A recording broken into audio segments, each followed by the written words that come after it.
All right, ladies and gentlemen, time for keys to the game for this Pittsburgh Steelers Houston Texans Week 3 matchup. And when we're starting, man, talking about the Texans offense, it starts with Deshaun Watson.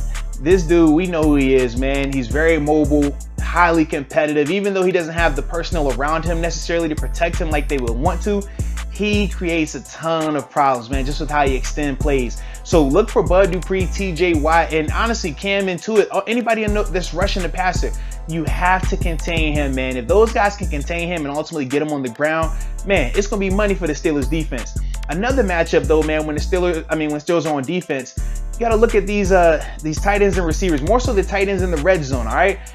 Brandon Cooks, Fuller, Kenny Stills, Randall Cobb, they're not scaring you like that. But in the red zone, they like to feature the tight ends, man, in terms of Atkins and Fells. So it's going to be important that regardless if it's Minka, Edmonds, if it's Devin Bush, whenever you're in the red zone, 20 yards and in, gotta highlight those tight ends, man. Make sure they minimize those guys. If they could take them out the game in that regard and continue to clean that communication, it'd be a great day for that Steelers defense.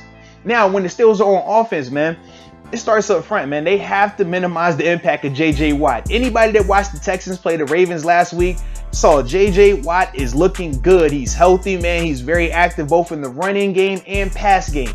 Have to minimize him, man. Those old linemen up front, they got to communicate, work together. But whatever they do, keep him off of 7, please. If they could do that, man, I love this matchup for us, man. And then also, Steelers wide receivers, man. This is going to be good on good. The Texans secondary, they're not great, but they definitely have some players back there, man, with Roby, obviously with the younger Reed brother. They're definitely good, but like I said, they're not great. I feel like the Steelers definitely have the advantage from a passing game standpoint with the receivers that we have here in Pittsburgh. But that's a match that they have to win. They have to make it a clear-cut win. It can't be debatable. I feel like if they can take over that matchup, man, and ultimately win convincingly, yeah, it's going to be money in the bank, man, for the Steelers. But I got a question for y'all, man. I give my keys, man, but I want to know for y'all, man.